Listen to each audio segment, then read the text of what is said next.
Hello welcome back to my channel Hema షకీలుడ్ specials. ఎలా ఉన్నారు? అందరూ బాగున్నారా? మేమైతే చాలా బాగున్నాం. ఈ వీడియో వచ్చేసి ఏంటంటే రీసెంట్గా మా హస్బెండ్ వచ్చేసి 1 వీక్ అయితే ట్రిప్కి అయితే వెళ్ళారు. ఏమేమి ట్రిప్కి వెళ్ళారంటే మహా కుంభమేళం జరుగుతుంది కదా ప్రెసెంట్, సో అవన్నీ అయితే చుట్టేద్దామని చెప్పి 1 వీక్ ట్రిప్కి అయితే వెళ్ళారనమాట. ఫస్ట్ వచ్చేసి పూరి వైపు అయితే స్టార్ట్ అయ్యారు. పూరి వెళ్ళారు. పూరి వెళ్ళి నైట్ అక్కడ చక్కగా పూరిలో దర్శనం అయితే చక్కగా చేసుకున్నారంట. ఇదంతా అక్కడ లొకేషన్స్. మా హస్బెండ్ నా కోసం వీడియో అయితే షూట్ చేసి తీసుకొచ్చారు. ఆయన మొబైల్ తీసి షూట్ చేసే అంత ఇంట్రెస్టెడ్ పర్సన్ ఏం కాదు. సో మన కోసం అవన్నీ యూట్యూబ్లో చూపించాలని చెప్పి ఇంకా అవన్నీ అయితే షూట్ చేసి ఆయన ఎక్కడికి వెళ్ళినా ప్రతి చోట క్యామ్ ఓపెన్ చేసి చూపించుకుంటూ దాని ప్లేస్ అదేంటి. హాయ్ ఫ్రెండ్స్, ఇక్కడ పూరి రీచ్ అయిన తర్వాత మా ఫ్రెండ్స్ అందరూ కూడా మా బాబాయ్ అందరూ అదిగోండి గుడిని దూరంగా చూపిస్తాను చూడండి, జూమ్ చేసి చూపిస్తాను చూడండి. ఇది ఒక క్రౌడ్ ఇలా ఉండిద్ది. ఇదంతా కూడా ప్రయాగ్రాజ్ వల్లే, ఈ క్రౌడ్ అంతా కూడా ప్రయాగ్రాజ్ వల్లే. అదిగోండి గుడి. అది లోనకి వెళ్ళిన తర్వాత మొబైల్స్ అయ్యి ఎలా లేదు. ఇగో ఇది జస్ట్ ఎంట్రన్స్. ఈ ఎంట్రన్స్ దగ్గర ఆ రోజు రథసప్తమి. అగో ఇటువైపు నుంచి వెళ్ళాలి, లోనికి వెళ్తున్నాము. లోనికి వెళ్ళిన తర్వాత ఒక దగ్గర ఫోన్స్ అయి పెట్టేసాము. కానీ అక్కడికి వెళ్ళిన తర్వాత ఆ పూరి జగన్నాథుని చూస్తే అసలు టాప్ మాట. దర్శనం చేసుకొని బ్యాక్ టు గయా బయలుదేరాం. మా బావ డ్రైవింగ్ చేస్తున్నాడు సీరియస్గా, ఫుల్ స్పీడ్ కూడా వేస్తున్నాడు. వెనకాలేమో మా వాళ్ళు కూర్చొని బుద్ధిమంతుల్లాగా హాయ్ చెప్తున్నారు. సాంగ్స్ పెట్టుకుంటే ఇంక నిదానంగా ఇంకా గయ్యా వచ్చాం. అమ్మవారి గుడి దగ్గరికి వచ్చాం. అంటే యాక్చువల్గా గయ్యాలో మనం వెళ్తే పిండ ప్రదానం చేయాలంటారు. ఎప్పుడు పడితే అప్పుడు పిండ ప్రదానం చేయడం పెద్ద గొప్పతనం ఏం కాదు. దానికంటూ ప్రతిష్ట పలానా టైం అనేది ఉంటుంది. అప్పుడు మన ఇంట్లో తల్లుండి తండ్రి లేకపోయినా, తండ్రి ఉండి తల్లి లేకపోయినా మనం ఆ గయ్యాలో పిండ ప్రదానం అనేది చేయకూడదు. ఎవరో ఇద్దరు లేకపోతేనే చెయ్యాలి. ఒకళ్ళు లేనప్పుడు ఒకళ్ళు ఉండి ఒకళ్ళు ఉంటే కనుక చేయకూడదు. అది మనం మామూలుగా కాశీలో పిండ ప్రదానం చేసుకుంటే మంచిది. ఇది ఇక్కడ నేను బోర్డు చూపిస్తాను చూడండి. జగన్నాథ్ టెంపుల్ను మంగళగౌరీ దేవి టెంపుల్, శక్తిపీఠం దగ్గరికి. ఇదిగో ఇక్కడ లోనికి వెళ్ళిన తర్వాత అమ్మవారి ముందు చిన్న ప్రమిది పెట్టి, అమ్మవారేమో బంగారు బుది ఒక 4 పలకల దిమ్మ కింద ఉంది. ఆ లోనికి వెళ్తే నాకు ఆ దండ వేసాడు పంతులు. ఒక క్లాత్ ఇచ్చారు, అది మా వైఫ్కి ఇచ్చాను. నిదానంగా ఇంక బ్యాక్ అయిపోయాం. బుద్ధగయ్య బయలుదేరాం. ఇక ఆటో మాట్లాడుకున్నాం అక్కడ. ఇదిగో మా కార్ పక్కన పెట్టాం అక్కడ ట్రాఫిక్ వెళ్ళాక. అదిగో మా బావ ఏదో ఎక్స్ప్లెయిన్ చేస్తున్నాడు. ఈలోపు ఆకలేసింది. మొత్తం అందరం కూడా అక్కడ హోటల్లో కూర్చున్నాం. అయితే చాలా తక్కువగానే ఉన్నాయి కాస్ట్ అక్కడ బీహార్లో ఫ్రెండ్ మాట, అన్నయ్య వాళ్ళ ఫ్రెండ్. అదిగో బుద్ధగయ్య చూడండి, చాలా బాగున్నాయి. బిల్డింగ్స్ అవి బాగున్నాయి. మేము తిన్న హోటల్ కూడా చాలా కాస్ట్ తక్కువే. 2 ఇడ్లీ 150 రూపాయలు ఎంత తీసుకున్నాడు. అదిగో బుద్ధగయ్య వచ్చాము. బుద్ధుడు తిరిగిన ప్లేస్ అని చెప్పేసి అని అక్కడ కూర్చుంటామే. కానీ అప్పుడు కూడా ఏదో బుద్ధుడిది ఫెస్టివల్ జరుగుతుంది. అది మనకు తెలియదు. మన భాష వాళ్ళకి రాదు, వాళ్ళ భాష మనకు రాదు. కనీసం ఫోటో దిగమంటేనే దిగట్లే వాళ్ళు. ఏంట్రా బాబు దేనికి దిగరంటే ఆడేమో నేను ఆయన తిడుతున్నానేమో అనుకుని ఆడు వెళ్ళిపోతున్నాడు. ఎందుకు వచ్చిందిలే వాళ్ళతో ఇప్పుడు మళ్ళీ కుంఫు కరాటీలు చేయాలి, పాత రోజుల్లోకి వెళ్ళాలని చెప్పేసి అని. ఏమీ లేదు. ఇగో ఇక్కడ వాళ్ళ భోజనం మనకులా చేస్తారా, కర్రలు పెట్టుకుని తినేస్తారా అనుకున్నాం. స్పూన్లు పెట్టుకుని తింటున్నారు వాళ్ళు.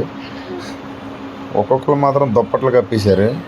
అందరితో ఒకటే యూనిఫామ్, ఒక మొహంలాగా ఉంది. అందరూ ఒక మొహంలాగా ఉన్నాయి. మనకేమో ఒకరిని చూసి ఒకరిని గుర్తుపట్టలేకపోతున్నాం. అందుకే వాళ్ళందరినీ చైనీస్ వాళ్ళు అని చెప్పేసి అని. మన వాళ్ళు మట్టుకు చూడండి, ఎక్కడికి వెళ్ళినా మన వాళ్ళు మేకల మందలో ఒక దగ్గర కూర్చుంటామే తెలుసు వాళ్ళకి. ఇదిగోని చూడండి వాళ్ళ బిల్డింగ్సే. కానీ ఆ బుద్ధుడు అక్కడ తిరిగాడట. చైనా నుంచి వచ్చి అక్కడికి వచ్చి కూర్చున్న తర్వాత ఆ రాగి చెట్టు కింద కూర్చున్న తర్వాత జ్ఞానోదయం అయిందంట. ఇంకా అక్కడ దాకా వెళ్ళలేదులేండి. ఈ ఎదరంగా ఉన్న చిన్నవి ఉంటే మీరు అందరూ చూస్తారు, ఎంజాయ్ చేస్తారని చెప్పేసి అని అక్కడ ఉన్న సీనరీస్ మొత్తం కూడా నేను క్యాప్చర్ చేశాను మీరంటే బికాజ్ ఆఫ్ యూ. అదే మా వైఫ్ కోసమే చేశాను. మొత్తం యూట్యూబ్ అత్మాన్ పెడతా ఉంటుంది, పొద్దున్న లేచి రెండో పని ఉండదు, అంతసేపు యూట్యూబ్ అంటూ ఉంటుంది. ఏదో గెయిన్ చేద్దామని దానికోసం అని చెప్పేసి అని అవన్నీ క్యాప్చర్ చేయడం జరిగింది. చేతుల నొప్పులు వచ్చినా కానీ 1-2 సార్లు చేయడం జరిగింది. దట్టు ఇంకోటి ఏంటంటే మొత్తం తెలియని వాళ్ళకి కూడా తెలుసుకుంటారు కదా, మనం అక్కడికి వెళ్ళి చూడలేకపోయిన వాళ్ళైనా చూస్తారు కదా, అందుకని చెప్పేసి అని మొత్తం అన్నీ తీయడం జరిగింది. సో ఫ్రెండ్స్ మొత్తం చూడండి, చాలా బాగుంటుంది. బుద్ధుడి బొమ్మ ఎంత బాగుంది చూడండి, తెల్ల పెయింట్ వేసేసి.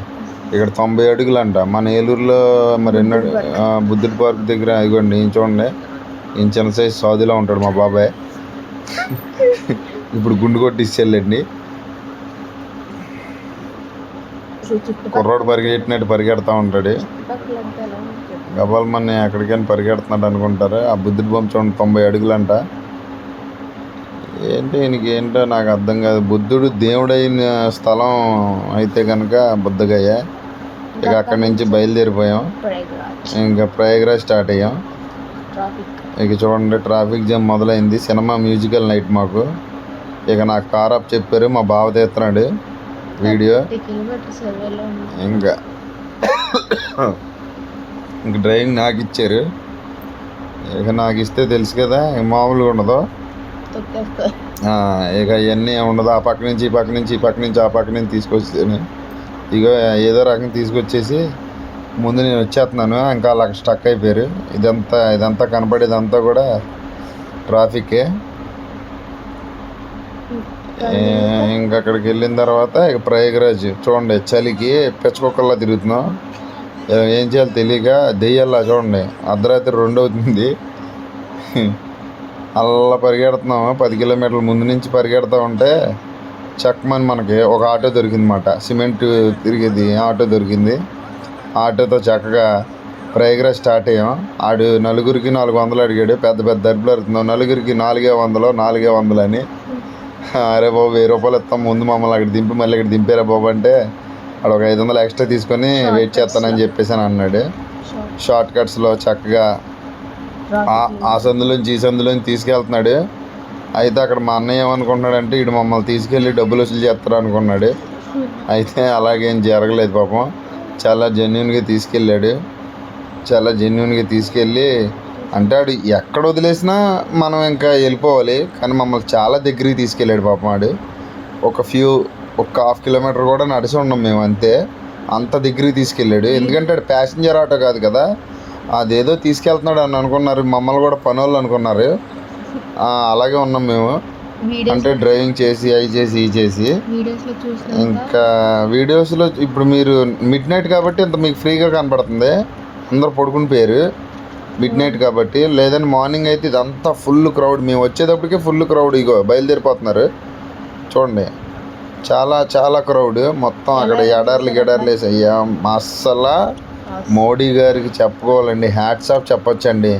మన హిందూ మన ధర్మాన్ని ఆయన వచ్చిన తర్వాత ఎంత గౌరవంగా నుంచోబెట్టాడంటే అసలు చెప్పలేమండి, అసలు మాటల్లో చెప్పలేం. అంత పెద్ద మహానదిలో 60 ఘాటీలు నిర్మించి ఎవ్వరం కూడా ఇబ్బంది పడకూడదని మనల్ని అందరినీ కూడా ఒక కేర్గా అసలు ఘాటీకి పోలీసులను పెట్టి వాళ్ళని బట్టి వీళ్ళిద్దరు చూడండి కుదిరైన వాళ్ళు ఏయో చెప్తారు. మా బాబాయ్ చూసారా, చిన్న సైజ్ సాధు. అసలు మొత్తం ఆ వర్క్ చేయడమే కానీ ఏదైనా కానీ చాలా కష్టం.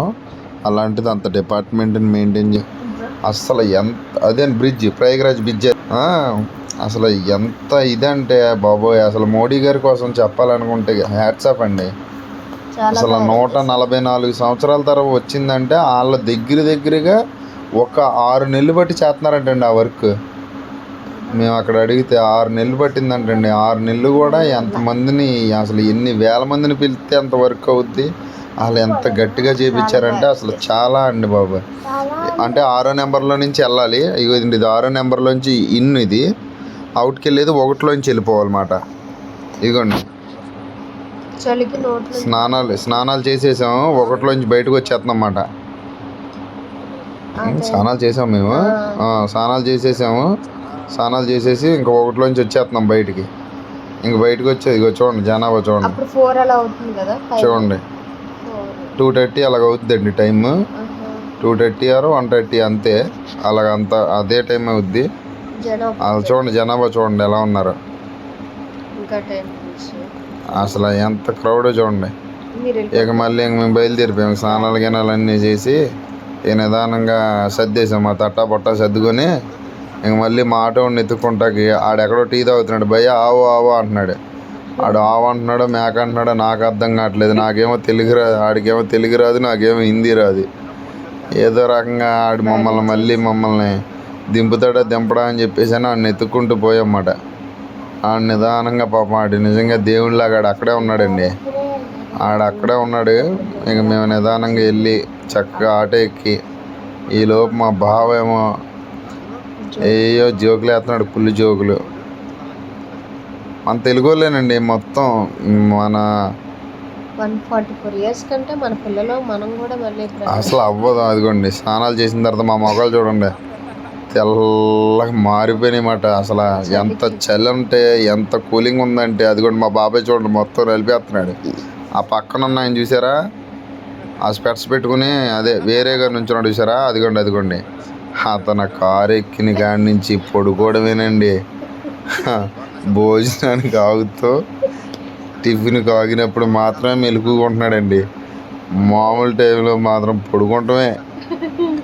మొత్తం 4000 కిలోమీటర్లు వచ్చిందండి మేము మొత్తం టూర్. 4000 కిలోమీటర్లు అతను 10 కిలోమీటర్లు కూడా మాతో మాట్లాడి ఉండడండి. అదిగో నా పక్కన కూర్చున్న వ్యక్తే. ఇదిగోండి కాశీకి వచ్చాం. ఇక చూడండి ఇక్కడ ఇదిగోండి కాశీలో ఆటో మాట్లాడుకున్నాం. తలకు 20 రూపాయలు ఇచ్చి 100 రూపాయలు ఆడికి ఇచ్చేద్దాం అని చెప్పేసి అని మాట్లాడుకున్నాం. వీడి సందుల్లో బందుల్లో తీసుకొచ్చి కాలభైరవ దేవుడి గుడి దగ్గర దింపుతా అన్నాడు. ఇదిగోండి కాలభైరవ దేవుడి గుడి దగ్గర చూడండి ఎంత క్రౌడ్ ఉందో.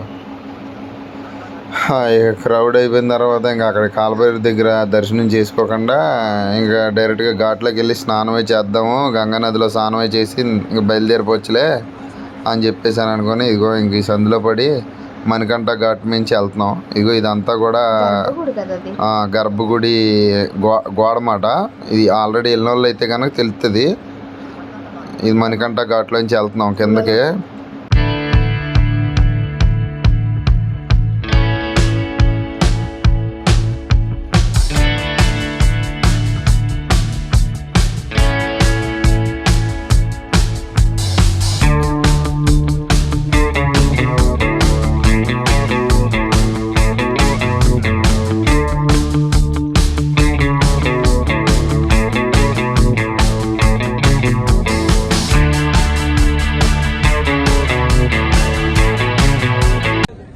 చక్కగా స్నానం చేసాం గంగలో.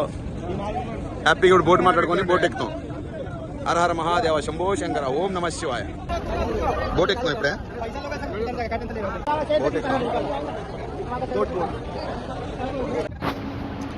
ఇక్కడ చూసారండి ఇక్కడ మామూలుగా కాశీలో 2000 మంది ఉంటే గగనం అంటండి. అలాంటిది కొన్ని లక్షల మంది ఉన్నారండి. చూడండి ఏదో బోట్లో మేము ఏదో పోటీలకు వెళ్తున్నట్టు. మొత్తం ఓనంలో కేరళలో ఓనం జరిగినప్పుడు బోట్లు పోరాటం జరుగుతుంది చూసారా. అలాగా చూడండి అసలు ఎంతమంది జనాభా. అసలు ఏంటి బాబోయ్ అసలు ఎంత బాగుందంటే అసలు నేను వెళ్ళింది ఫస్ట్ టైం అండి. అంత కనువిందుగా నాకు ఎంత అదృష్టం కల్పించాడంటే శివయ్య. అసలు ఎంత అదృష్టం అంటే అంత వందలాది మంది ఉన్నప్పుడు వెళ్ళడం అనేది ఎంత గొప్పతనమో అసలు అలా నాకు ఇచ్చాడంతే. చూడండి నైట్ అసలు హారతకి ముందాడు 100 రూపాయలు అన్నాడండి. ఎక్కిన తర్వాత 150 అన్నాడండి. దాని తర్వాత 200 వసూలు చేశారండి. హారత కూడా ఉంచుతామని. ఒక బోట్లో దగ్గరగా 60 నుంచి 75 మంది వరకు ఎక్కించాడు. లెక్కెట్టాలండి. నేను అలాంటివి చాలా చేస్తూ ఉంటాను. హారత చూడండి గంగాదేవికి ఎలా ఇస్తున్నారో. మాది 10వ బోటు 15వ బోటు వెనకాల ఎలా జూమ్ చేసి తీసాను. ఇంకా చూడండి హారత ఎలాగిస్తున్నారో. నేను ఫస్ట్ టైం వెళ్ళినా కానీ హారత కూడా ఉండాలని చెప్పేసి అని కాశీలో ఉండిపోదాం ఇంకా పూట అని చెప్పేసి అని అనుకున్నాం. కానీ హారతి ఇచ్చిన తర్వాత ఇక నిదానంగా బయలుదేరిపోవాలి. ఎందుకంటే సెకండ్ సాటర్డే సండే అవన్నీ వచ్చినాయి అని చెప్పేసి అని మాకు ఇన్ఫర్మేషన్ వచ్చింది. తెగ వచ్చేస్తున్నారు. ఇంకా అక్కడ ఉంటే కనుక మేము ట్రాఫిక్లో ఇరుక్కుపోతామని చెప్పేసి అని అర్థమయ్యి ఇక నిదానంగా ఇంకా బయలుదేరిపోదామని చెప్పేసి అని బయలుదేరిపోతాము. హారతి అయిపోయిన తర్వాత మొత్తం ఘాట్లన్నీ షూట్ చేస్తాను. షూట్ చేసిన తర్వాత నిదానంగా బయలుదేరిపోతాం. అక్కడ